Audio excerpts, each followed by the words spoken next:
Welcome to the Vision for Life podcast, an ongoing conversation between the pastors of Fellowship Denver and the church at large.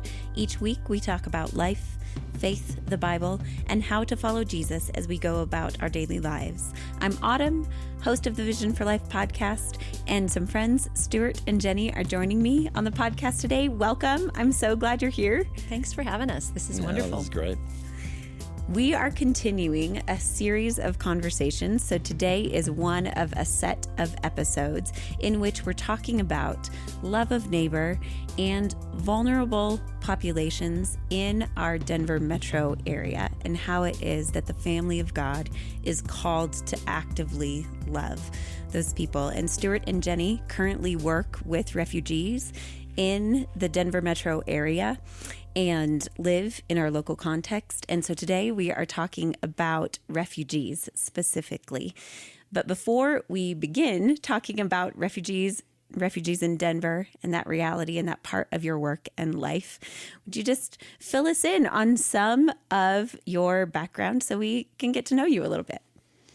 Yeah, I can do that. We're both local yokels, and Jenny's from that side of the I-25 tracks, and I'm from this side in Aurora. And so God gripped our hearts early on in life, and eventually that grew to a point where we just both, we didn't know each other, but we just felt like God was saying, this iron curtain, these people who did not have access to the gospel and were prevented from learning, growing, hearing, it just was an injustice that we just felt like we really wanted to be a part of. So we met through that in college and spent a lot of years overseas, and then eventually came back here. We have a family. We've got 4 grown children now, and some of them are overseas and serving, and so it's a beautiful thing. But we loved our time overseas. We felt like we thrived a lot, but God called us back to take care of parents, and now we're here. Stuart, you said something in explaining your story that at one point you and Jenny were thinking about people who were living in a specific area of the world and the conditions that they were living in, and perhaps their lack of access to knowledge about the gospel or hope, as you saw it, was an injustice that you could not bear, and that compelled you to action. And then you moved overseas and lived there internationally for many years. What particularly were some of your thoughts? What was it that compelled you to not only see this need, but then to choose to upend your lives as they were here and to move? Yeah, I would say that, that it was clear by that part of my life that the biggest decision I'd ever made was to follow Jesus. Mm-hmm. And the whole idea of a government, a people group, someone actively preventing people from being able to make that kind of decision too. And that takes learning. There's a lot of involved in that process. But to learn about Jesus, is that threatening? And so you use the word compelled. That was so compelling to me. And that was a key juncture in my life where I'm making decisions for the future. So that is probably easier than at a latter part of life.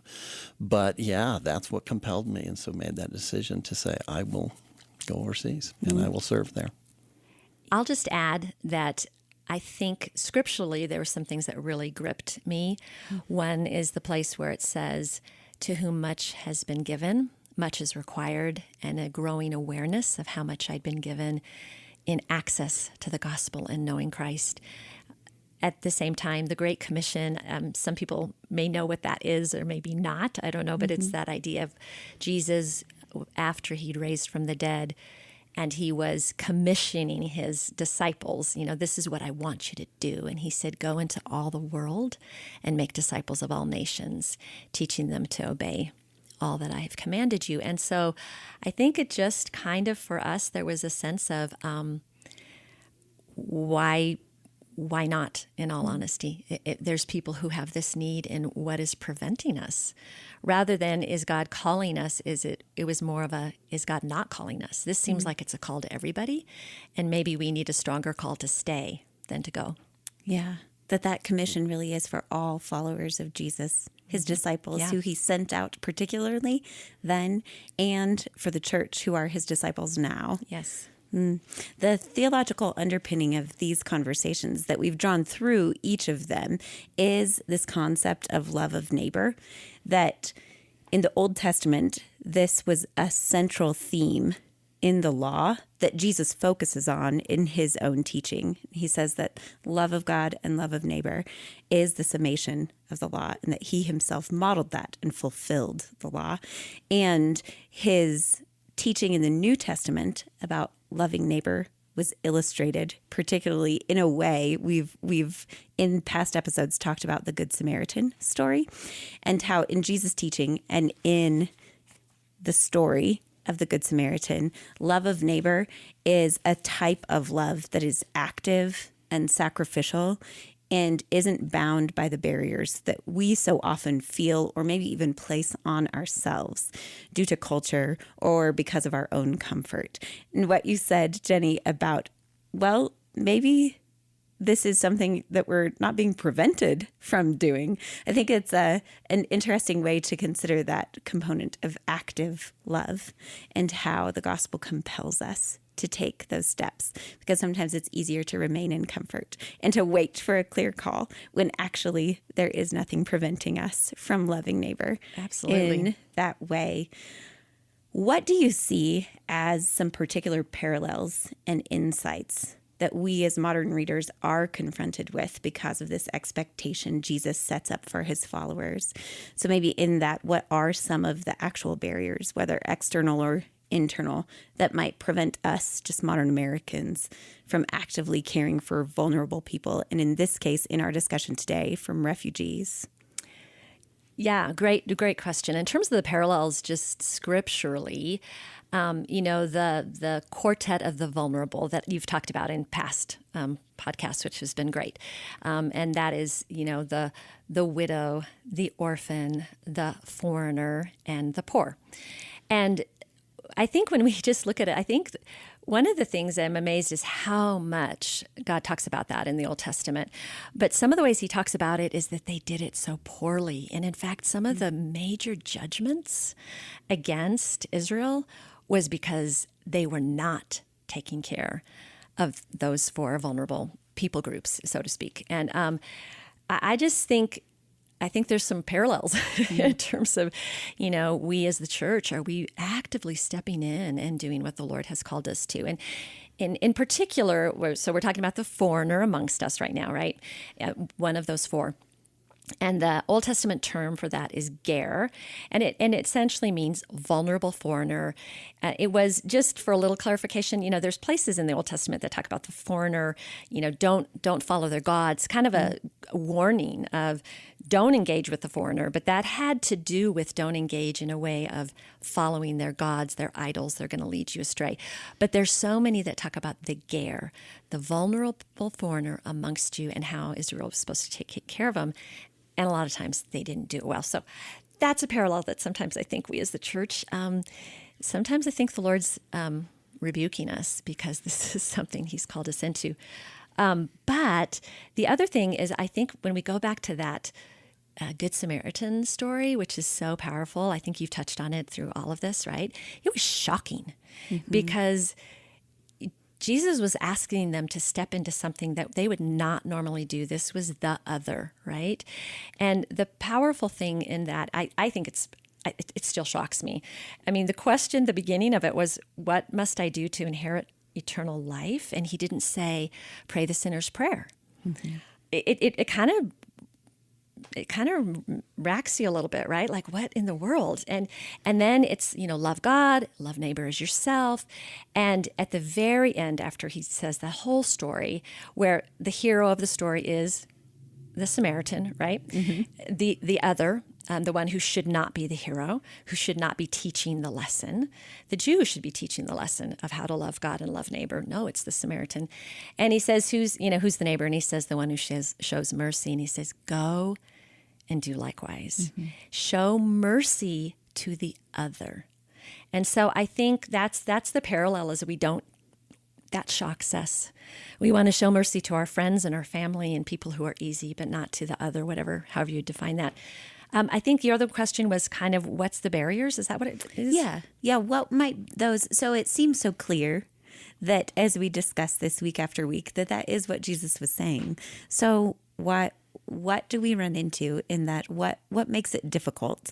I already posited comfort, that's one thing that we have to wrestle with. Absolutely. But what are some of the other barriers that prevent us, maybe whether they're externally derived or internally derived? Right. I think one of the external ones is just, it's a very polarizing reality. You mentioned the word immigration, whatever form, refugee, or, this is a bigger conversation, right? Other than just refugees. We're focusing that on today. But I think it's polarizing, and we're living in a very divided world right now. So I think sometimes that's external because of some of those polarizing things around the bigger conversation nationally, if that makes sense. I think internally, there's fear. I think when you step into working with refugees, people from other cultures, it can be a sense of, I don't know that culture. I don't know what to do. It's not familiar, and on many, many levels. So I think there can be fear internally. And maybe another one, honestly, is we don't have a lot of margin in our life. And the thought of stepping into a new relationship that might take some time and energy and emotional investment can also feel scary because we don't have time. Yeah. What drew you to this work? How did you come to work with refugees in the Denver metro area? Yeah, we were, as I mentioned earlier, we were both very pliable at a certain phase of our lives, younger phase. And so it was just this obvious need for people who really wanted to know about Jesus but didn't have access to be able to do so. And so for me personally, I was at a conference and I walked into the wrong meeting. And the meeting was on doing missions in Europe, and I was all excited about that. I've got European heritage. And so I walk in, and they're talking about security issues and how do we get Bibles into the country. And it was like God just hit me with a spiritual brick upside the head. It's like, oh my gosh, this is exactly where I feel like you're leading me, God. And I signed up that night, and that began a big journey. So that's how you ended up going overseas in the first place. Was you had this moment, this encounter in which God made it really clear that you should go, that this is what you wanted to do. He was making a way for you to do it. Then once you moved back to Denver, how was it that you started working with refugees in our local context? Well, as you've mentioned, this quartet of the vulnerable, we're surprisingly, even though we'd been on the field a long time, we really didn't have a good handle on that. So we came back. We're searching for a place to fit in. We'd been gone for a couple decades, and so it took a while. But the Syrian crisis was the big refugee crisis at that point, and we just kind of wondered, what is the church doing? What is our organization doing? And we kept knocking on that door, and eventually they said, why don't you start up a ministry to help serve those and help them integrate, help catalyze the church in any way that you can to be able to be involved in helping them to integrate. And so that's how it all began, unexpectedly. What does that ministry look like now? So they said, go ahead and do this, and you did. And what does that ministry look like today? Yeah. Well, we say probably 50% of our time, I don't know how it actually slices out, but a good portion of our time is with and personally engaging with families who've resettled here from different parts of the world. And so we love that. And then about 50% of our time is trying to mobilize the church and to help people recognize the opportunities that are just around the corner and that God has brought the nations to our doorstep. And what are we, the people of God, going to do about it? So, yeah, it's a lot of mobilizing, training, and then just personal engagement. I had that thought as Stuart was describing the conference, when you heard about the needs overseas and the strategic questions that they were asking about getting Bibles into certain countries in Europe.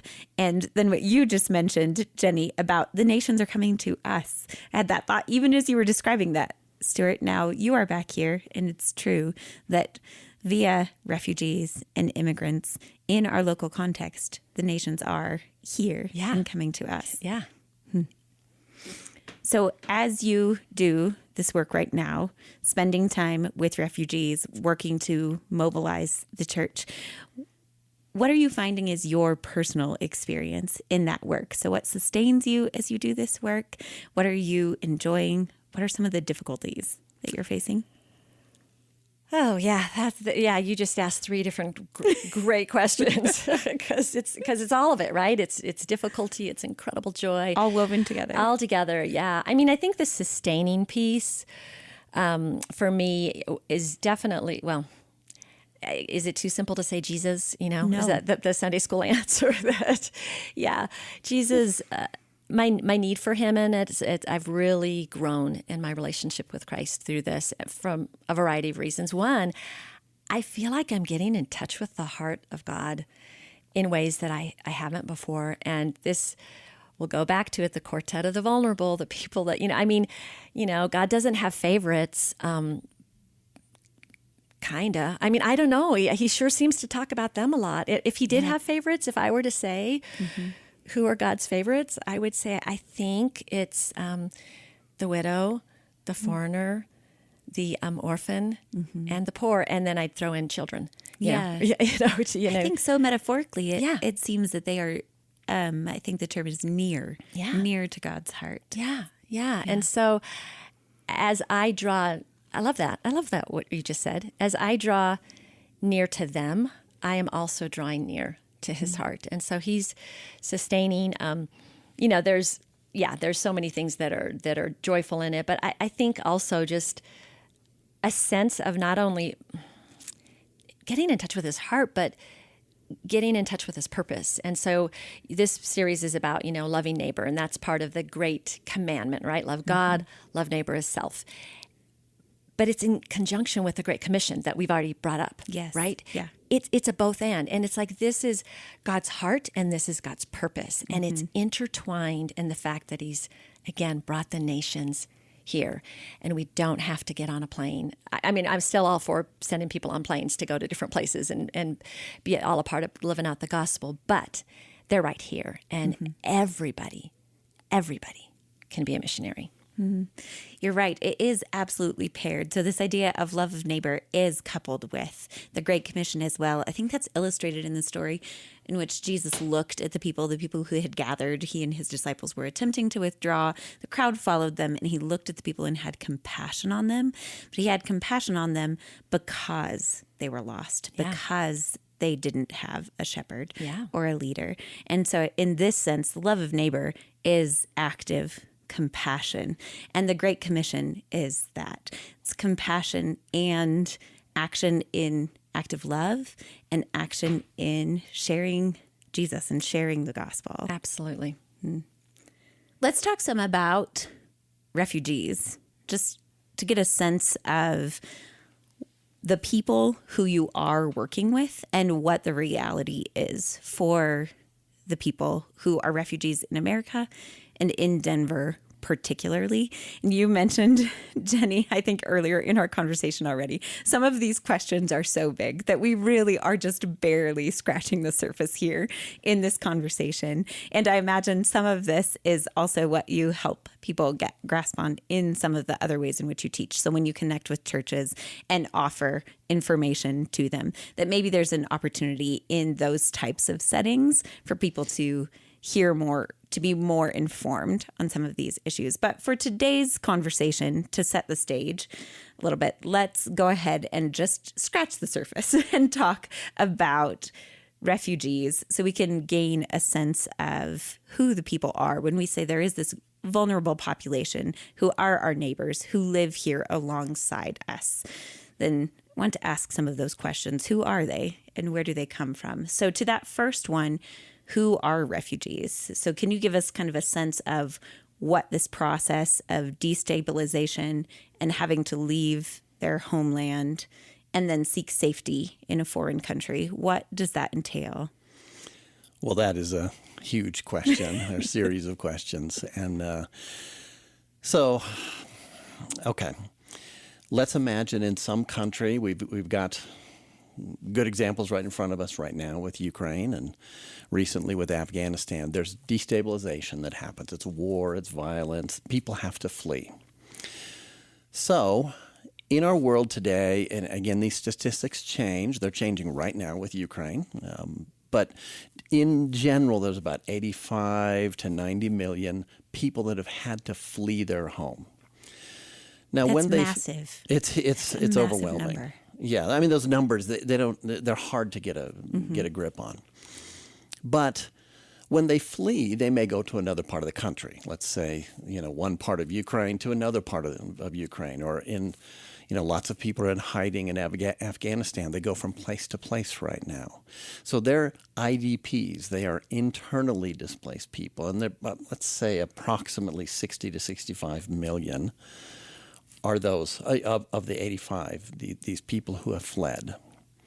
Now, once they cross a border, and there's enough of them, there's a certain amount of time, they meet the UN's criteria of they had to flee because of a war, violence, conflict, persecution. Well, then they can register, and the UNHCR may say, yes, you qualify as a refugee. Then what they're in a second country now, and they're looking to be able to be received into a third country.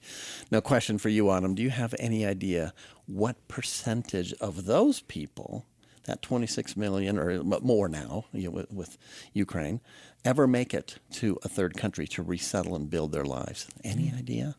A third. A third. Okay. It's actually a third of 1%. Wow.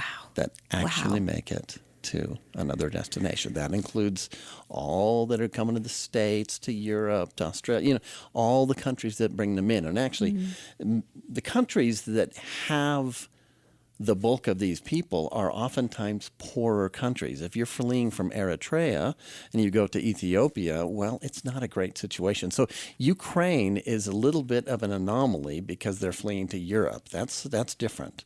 From Afghanistan, they're fleeing to Iran, to Pakistan. It's really tough. And so anyway, a refugee is technically a refugee at that point when they're accepted by the UNHCR, and then they have to go through this process of which country will bring them in, and that's a whole different story.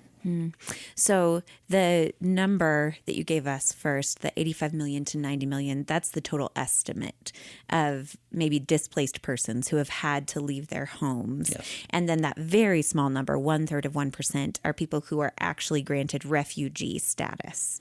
Is that correct? No, 1/3 of 1% that actually make it to a country, a third country, where they can resettle. So let's say they come to America, they meet the criteria for America. Then America says, okay, you can resettle here, and there's about 9 different agencies that will figure out where to place them in the country. What city can handle them. That's the number that actually make it here. The 26 million is the refugees worldwide. Okay. It's a much lower number that come to America. And those are, that 26 million, those are the people that you either see, you see the camps, the refugee camps. The world's largest refugee camp is for the Rohingya people who fled from Burma, and it's in Bangladesh. And it's a whole city worth of refugees. More refugees internationally actually live in urban settings, not in camps, and where they are just trying to survive. Often they're under the radar. They're not legally allowed to work. It's really rough, but they survive. And so many of them are in just this limbo state that's really hard. A lot of them would love to return to their homes, but we've got all these protracted wars and tragedies, and it's not safe. And so, there's a lot of pain in those stories and a lot of resilience. Once someone is granted entry into a country, so the very small percentage that do get offered placement in a different country and someone accepts them. So, for instance, refugees coming to America who have gone through the process, who are going to be resettled here. And what are those people faced with on arrival? Well, first of all, I think one little thing that's helpful maybe for people to know is that to be accepted in the United States, they go through massive security checks, and so they've jumped through a lot of hoops to ever be able to get here. And when they get here, they are legal and they are able to work really quickly. They get their work permits very quickly. And so Stuart mentioned there's 9 resettlement agencies nationally, and they kind of dole them out to different cities. If they have connections, family members, friends, they might get to go to that city. Not a guarantee.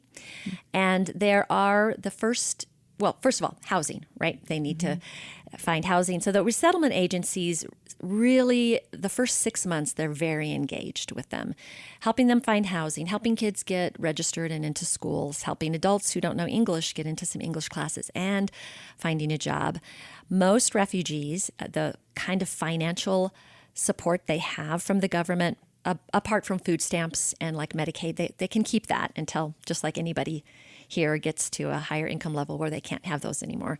Apart from that, their funding runs out like in 3 months. So essentially, they have to be self-sustaining in 3 months. And they come here having to pay back a loan because the flights, wherever they flew from, that was a loan. So it's pretty intense what they face. Yeah. I had no idea about that last component, that they have to pay back some of the money that it cost to help them get to wherever it is that they've been assigned, whatever city they're going to settle in. Of those two, so in this kind of funnel, if you will, 90 million displaced persons, 26 million refugees, this very small percentage that is granted access to other countries. And then of that small percentage, the few who come to America.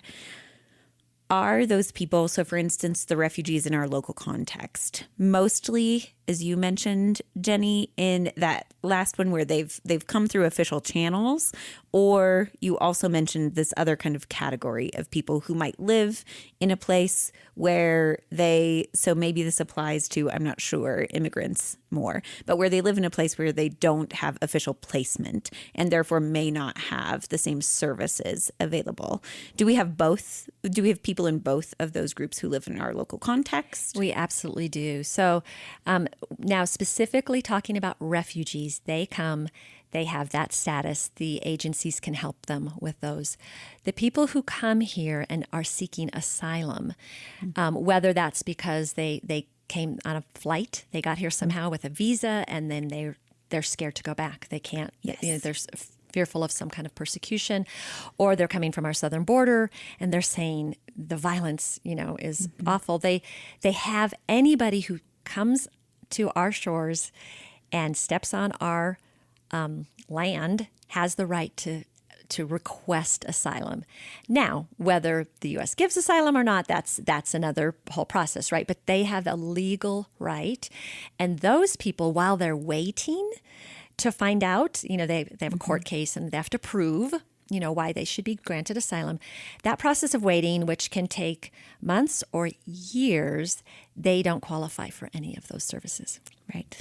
So how do Denver and our greater metro area factor into this picture?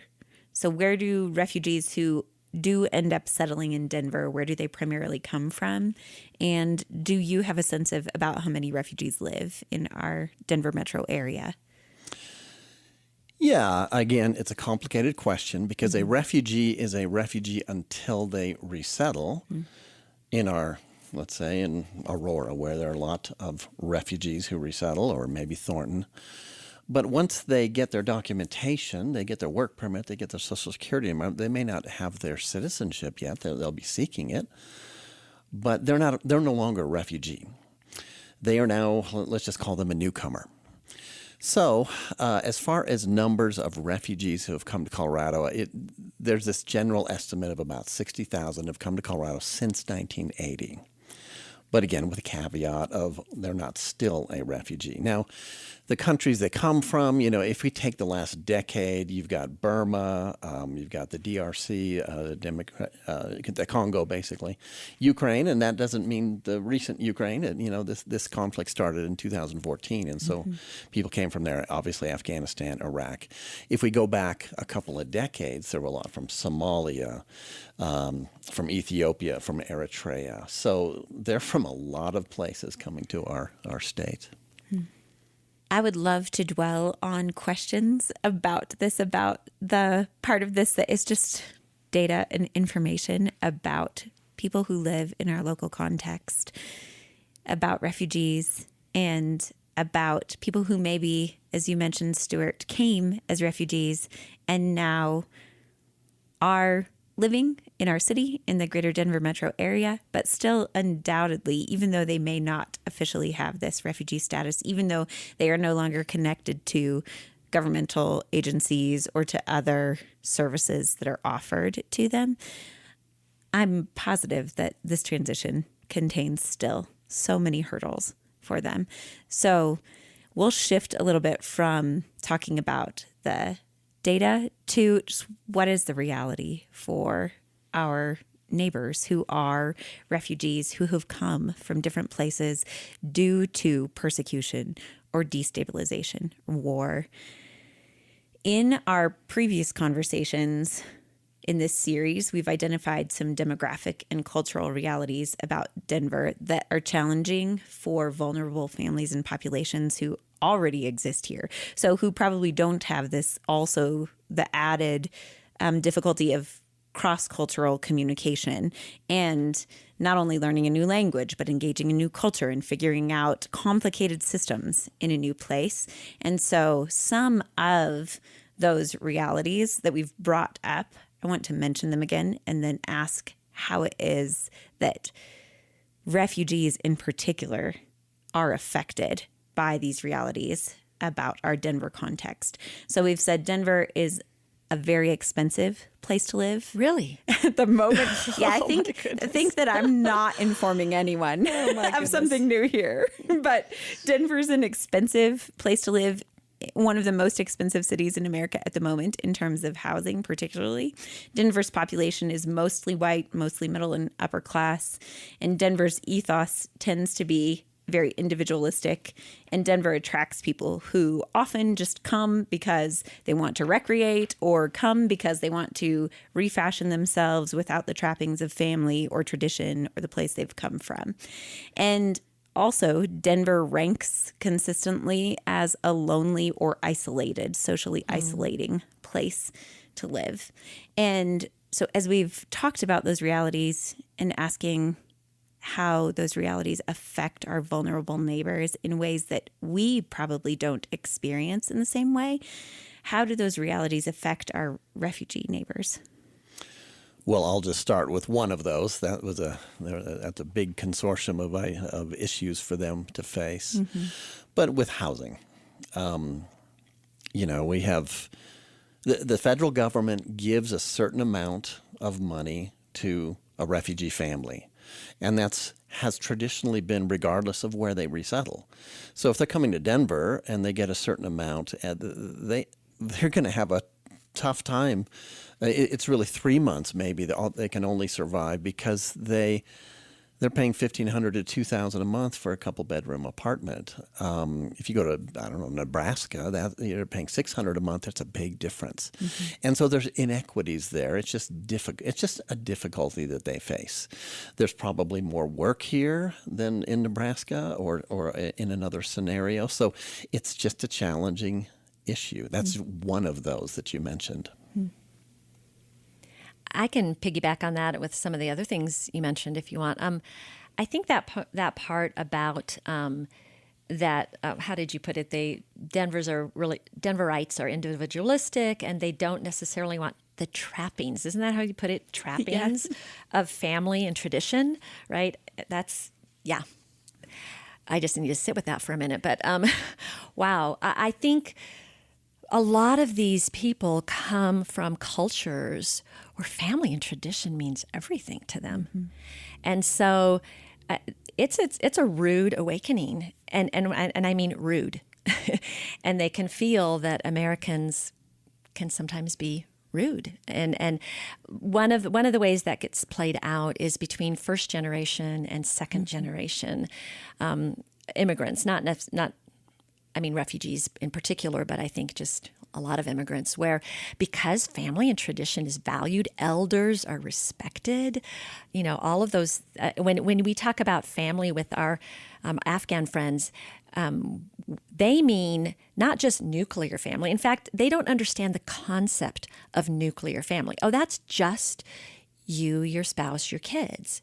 Well, what about mom, dad, aunt, uncle, cousin? I mean, family is everything. And so what we found is that sometimes the kids who are growing up in these American schools and ways of thinking begin to be really disrespectful and begin to want to take on this individualistic family doesn't matter kind of attitudes. And it's extremely painful for the families and them trying to, how do we hold on to these cultural traditions that are super valuable? And I frankly think in some ways they're pretty biblical. Yes. I agree. Yeah, right? In a culture that is telling our kids something very different and modeling something different. So that's one of the cultural stressors that they feel, even when some of the other cultural stressors begin to be a little bit alleviated. They learn the language, they feel a little more comfortable. That one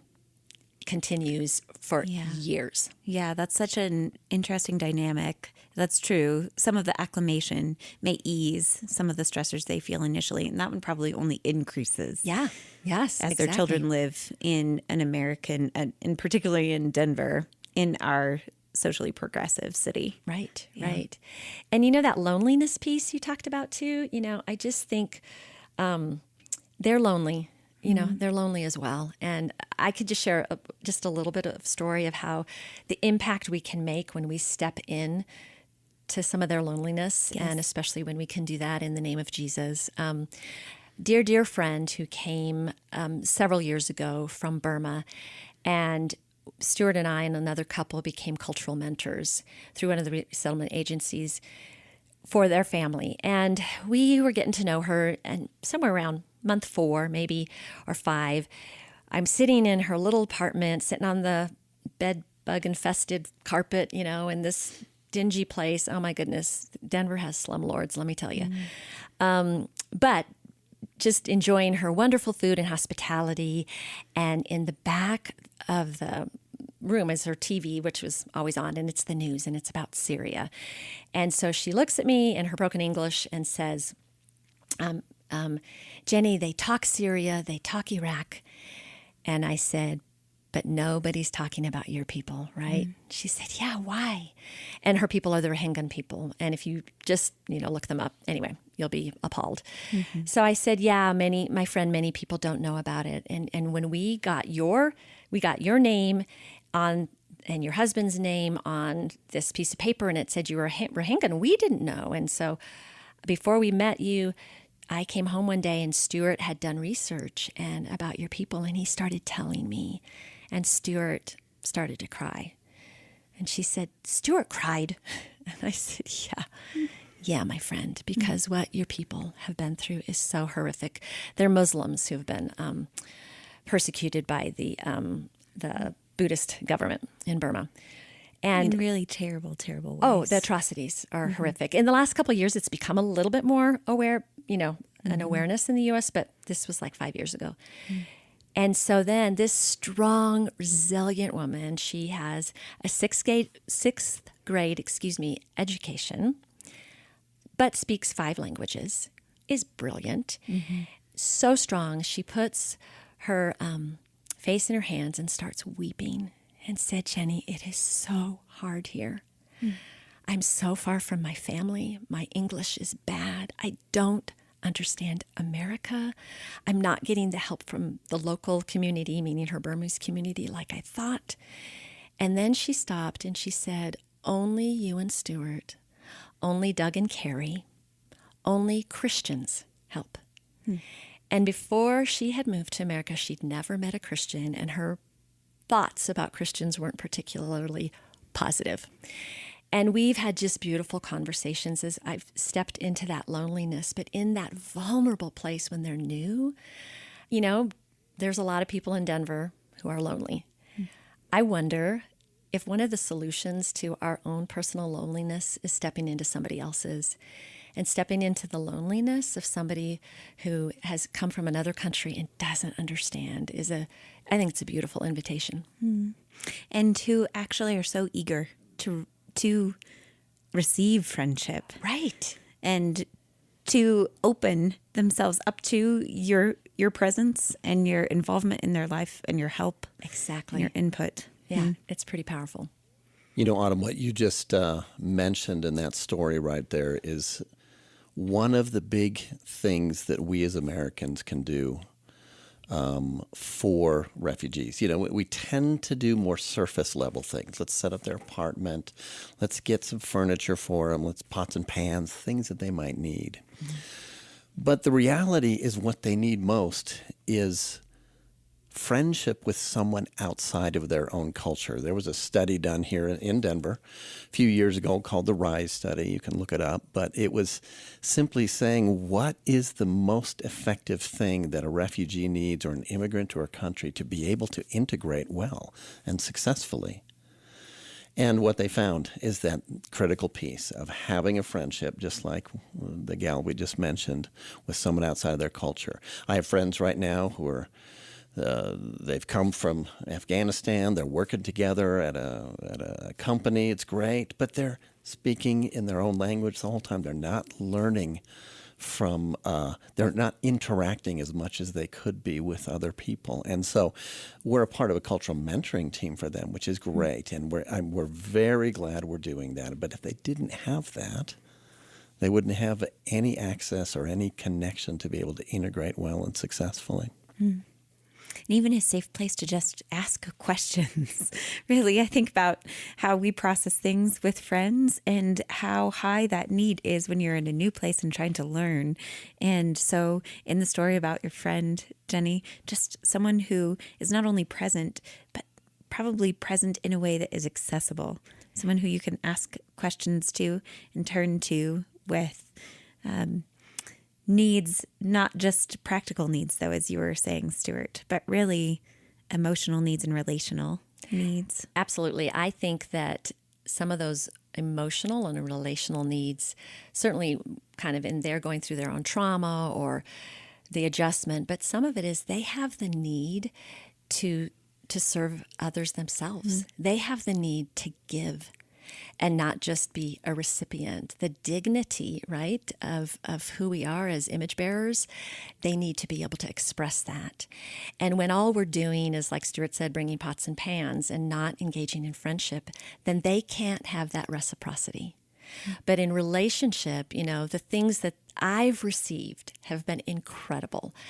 I have learned, I'll tell you this. I have learned more about biblical hospitality from my Muslim friends than most of my Christian interactions. They get it, you know. Hospitality in biblical terms is the love of the stranger. We think it's having our friends together and, you know, having a good party, and that's great. But they are so hospitable, and being on the receiving end of that has been one of the greatest joys in working with them. Seeing the image of God in the uniquenesses of their culture that are different than what I've experienced here has broadened my experience and understanding of God in the most incredible ways. And, you know, I think the other thing is just, I've been blessed. You're probably saying, stop, Jenny, but I can just go on and on how I've been blessed, but I'm not saying stop. Thank you. Oh, thank you. You're being great. And you aren't. You're so gracious. I just think the other ways that, that relationship, how I've experienced the reciprocity is some of these people are followers of Jesus who come from places where it's not particularly easy or comfortable to follow Jesus. And what I'm learning from them about what it means to walk with Christ is really powerful. And so, yeah, I think the friendship piece is very much about what they need. Absolutely. But I think it's also about what we need. Yes. Yeah.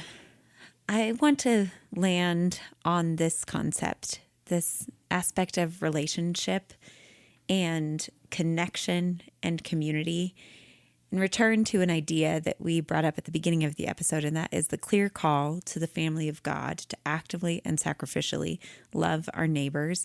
And regardless of our assessment of our time, money, or skills, we all have the gift of presence and friendship and relationship to offer. I think, Jenny, that in these conversations, as we approach this from this idea of intentional compassion and active love, there is this component of choice. And sometimes we process that purely as giving or purely as outflow. In reality, when you step into a space with a vulnerable neighbor and establish relationship, inevitably what happens is what you just described. Relationship always flows back and forth. This reciprocity always occurs. This is the way we are made, right, in the image of God. And when we share in that relationship, we receive just as much or more than what we give. Absolutely. For some of our listeners, maybe this conversation feels familiar. Maybe they are well-versed in the status of refugees, what it means to be a refugee, where they come from, and our local context. Probably for many people, just at fellowship or from other area local churches, this is something that they, like me, are maybe vaguely familiar with. So are aware that we have refugees in our local context. But if this has piqued someone's interest, or they want to ask some further questions, I want to kind of wrap up with maybe some practical steps, both pastorally, both in the sense of if we are compelled by this idea of love of neighbor, and it is inherent in the gospel, and we take to heart the Great Commission, and then we pair that understanding with the reality that there are many vulnerable populations who are in our city, vulnerable neighbors who live alongside us.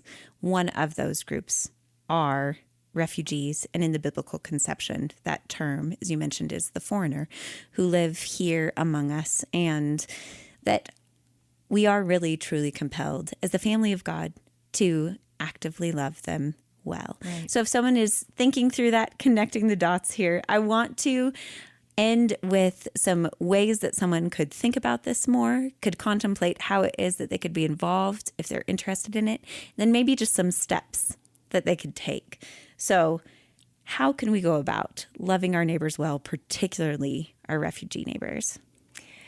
Yeah, great questions. You know, in terms of the thinking about part and the compelling part, I think I start with are we compelled? I mean, and what I mean by that is I think we are scripturally, but are we letting Scripture compel us rather than just potentially a knee-jerk reaction to a sad situation, which usually doesn't lead to a long-term kind of commitment.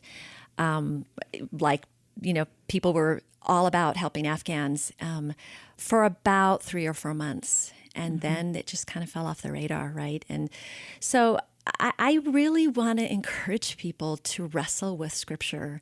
One of the ways I think that people can do that is just in particularly the Old Testament, try to find all those places where they talk about the foreigner in our midst. It may be sojourner, translated sojourner, foreigner, alien, but that ger, that's what it is in Hebrew. Look at all of those verses and wrestle with the Lord with them. Another just meditational kind of thing you can do is read Isaiah 58 every day for a month and ask the shepherd of our souls, what do you want me to do with this? Lord, what would you have me do? So, and that's for all of the conversations you've been having, right? Not just for the foreigners, right? And so absolutely. I just think, I really think it needs to start from there, honestly, if it's going to be sustainable. At the same time, sometimes God has us step out into areas that are uncomfortable. And in the process, we learn more about God's heart. And we go back to Scripture and go, this is what he was talking about. That's why Jesus said this in the active engagement. So, you know, I think it's going to be uncomfortable. It just is. And so be willing to step into those spaces. Practically, some of the ways you can do that, there's great organizations out there. We like to be a bridge, and we bridge churches and individuals to all kinds of opportunities. But an individual personally can just look online. We'd really suggest Denver Rescue Mission. They've got a great program amongst refugees. Some of the resettlement agencies we partner with are Lutheran Family Services and ACC, African Community Center. There's a group called Project Worthmore that does phenomenal things. So, seeing if you can engage there. We, in terms of something that we can offer, is that we do seminars in churches to try to raise awareness and kind of do a deeper dive than what we've been doing, here on this podcast. And in that process, see if the Lord surfaces some people who say, we'd like to be a cultural mentoring team together and walk with a newly arrived family. So we can come in and do seminars and then, again, help make those connections. And one more, just real simple thing. Open your eyes. It's quite possible that as you are going through the grocery line checkout, that there's somebody that might be in a hijab. And are you being purposefully kind and reaching out? You might even have neighbors from other parts of the world. Have you ever thought of doing something really crazy, like inviting them in for tea? They wouldn't think it was that crazy, because they do that in their culture. By the way, if you invite them for tea, make sure you have snacks, because tea isn't just tea. Tea is, snacks with a tea. But, could you do something like that and get to know them and their culture by practicing hospitality, the love of the stranger? They don't have to be a friend. You can just reach out to a stranger and express the love of God. Stuart, Jenny, thank you so much for joining me on the podcast today. I find myself wishing that we could talk more about so many of these things.